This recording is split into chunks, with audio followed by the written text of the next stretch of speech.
Hey guys! Alright guys, we're here today to check out the latest video from My Dying Bride, Your Broken Shore. We did one video from this guys before, it was a live video. I think we did that maybe a year and a half ago. I don't think you even remember the song. I remember we've done them before, but... It was around the time that you discovered Paradise Lost, and then I said to you like, oh, if you like Paradise Lost, we have to check out My Dying Bride. And then we did one live video, but it was really...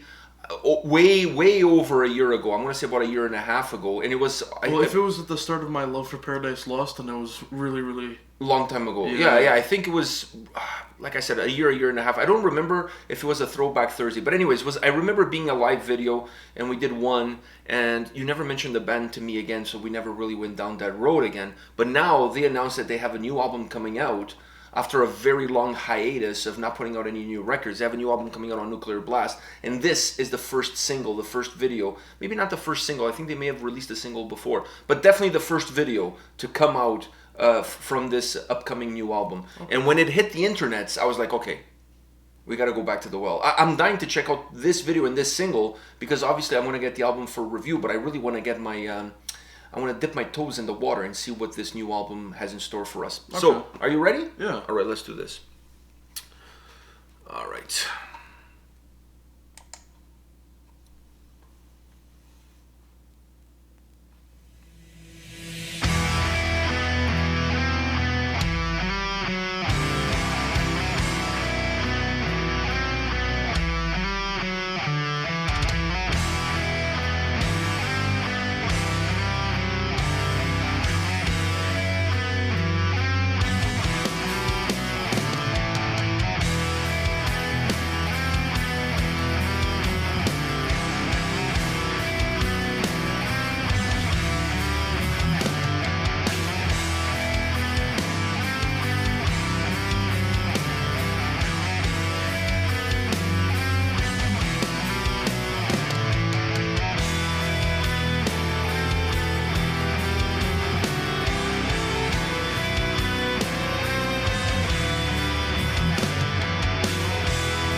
What a powerful song, man. What a powerful ending. Powerful ending, powerful song. Okay, I'm going to let you talk, otherwise... This is one of those songs, if I start talking about it, I'm never going to shut up. Yeah. Because... it touched my soul, man. What a track. What a track. All right, what do you think? What do you think about it? Overall, is there anything specifically, like, what are your thoughts? It's been so long. I don't know why I don't remember the last... I remember we did the last song, but I don't remember what it sounded like. Oh, it's been a long time ago. It's been a really long time. And maybe it wasn't a song that really at that time you were really early into Paradise Lost and this kind of genre. Perhaps I think you were really heavy into power metal at that specific time. So I don't think this was a genre that necessarily tickled your fancy. Now it's something that's actually in my in my wheelhouse, because this is stuff that I actually listen to, like the slow, very very calm, very doomy, doom and gloom, very calm, and then it becomes heavy, but not to the. It doesn't take away any of that gloom. It actually makes it increases it. Yeah, I agree with you. The harsh vocals do not add aggression to the track. They add even more darkness to the track. And this is a song that even the cellos are heavy, because not heavy in the sense of being heavy. Maybe emotionally heavy. I'm talking like emotionally heavy. Was it a violin? It was a violin. It was violin and cellos. The violin piece. It wasn't was My beautiful. Dying Bride. It was My Dying Apocalyptica. Yeah. The violin piece was absolutely beautiful. Not to take away from the cello as it closes off with the cello, but that violin piece, it was just like beautiful. It's almost like a funeral piece. Like it was just absolutely beautifully played, perfect spot, and then to like weave off of that into the cello to finish off the track like that. Like, what a beautiful way to close off the song. Now, let me ask you this. When the song starts, and it's very doomy, it's very slow. It's moving at a very slow pace, let's put it that way. With the clean vocals. Really haunting clean vocals, by the way. Very haunting clean vocals. Were you expecting harsh vocals? Because to me, at that time, I was like, this song better come with some harsh vocals. For me, I wasn't expecting it. I thought, when you said about the Paradise Lost thing, then my mind kind of went back and I was like, okay, so, they're going to be like Paradise Lost. But they had a little bit of it, but not much. It was kind of just, they were their own thing. Mm-hmm. Like, it was kind of weird that we compared them to Paradise Lost. No, I didn't compare them. I just said at that time we were at the Paradise Lost. You were starting to discover. Yeah, you were starting to discover Paradise Lost. I think at the time we had done maybe 2 songs, which was True Belief and I think As I Die, were the 2 songs that we had done. So based on you enjoying those songs, I thought, and people in the comment section thought, that My Dying Bride would be the next step for you to start discovering a band that kind of has that same doom feel. I'm not saying they're the same or they sound alike. I'm just saying like they're within the same genre, if you will, right? So that's where the discussion went at that time. I just think that perhaps you were really early into discovering that sound, and I think that song you were way more into power metal. So I don't think the song that we did really became memorable to you. This is perfect now. But this one, you cannot. Not only the song is memorable, it's kind of hard to walk away from it. Exactly. It's an absolutely beautiful track. Because now my playlist, what I listen to more is like gloomy, very depressive doom stuff. Yeah, you still throw some power metal here and there, but not as much. Like Catatonia, Paradise Lost, like stuff like that I like. I like it very sad, and so it's perfect. It's perfect. To me the song as it started, like I was saying before, I felt that it needed some harsh vocals. Because I felt the track at that point was really building up towards something. Like it had that upwards momentum. Because if the song had continued with the clean vocals all the way through, I don't. You need the intensity, but not necessarily the aggression. Do you know what I mean? Because like you said, the harsh vocals added intensity. But they didn't change the drag-out feel that the song had. So they didn't change the aggression. It just changed the intensity of how the vocals are coming at you. And that, to me, is a really cool thing. It made the song feel even sadder. And it made the slower parts, the more somber parts with the clean vocals, feel even more dark, more somber, more slower. Like it had a really interesting dynamic, because normally when you're looking at a song, specifically when I'm doing an album review and I'm looking at bands that use clean and harsh vocals, most of the time the harsh vocals come in to change the dynamic of the track. For example, they'll use clean vocals in the verses, and then in the chorus they come in with the harsh vocals, and the song picks up in aggression. It becomes heavier in speed. Like the tempos change. No, this one it kind of went with the same flow. Just a different style of vocals. Yeah. So all it did is it didn't change the tempo of the song. It didn't change the overall mood or atmosphere that the track had. All it did is it created a little bit more of intensity. Yeah. It was enough of a change for the song to have this up and down feel all the way through it, which you needed. Otherwise, it becomes very monotonous. It becomes the same thing all the way through, very flat, right? So it did enough to change that, but not enough to make the song feel completely different. And I really like that. It's not an easy approach to do. Honestly, it's not, because there's always a tendency that when you include the harsh vocals, you also include increase the intensity and stuff. A band that does this very well is Draconian. They do a very good job switching from the female clean vocals to the male harsh vocals without necessarily changing the tempo of the song. It just changes the intensity. But they do that. They do that not like chorus and. No, they do that like. They just kind of just pick off of each other. Yeah. They have almost like a duet kind of dynamic within that track. So it's very different. Here you have the same singer using two styles in two separate portions or in two separate different parts of the song.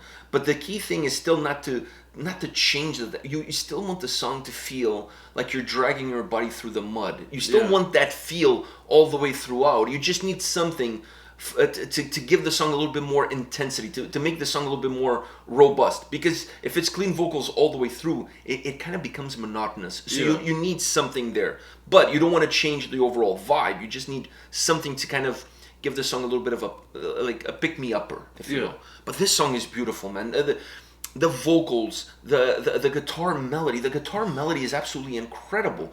The drums, the cello, literally everything. Everything, but the cello, by the way, the cello and the violin, they were there throughout the song. They were not. Well, they just became prominent at the end. At the end, but if you're listening to the track, you can still pick up bits and pieces of the cello here and there, kind of giving that atmosphere, that dark atmosphere in the background. It kind of ends off the violin playing to the cello, the cello, and then the cello goes. Yeah, and another thing is, instead of having a guitar solo on the track, they had their really melodic guitar melody riff.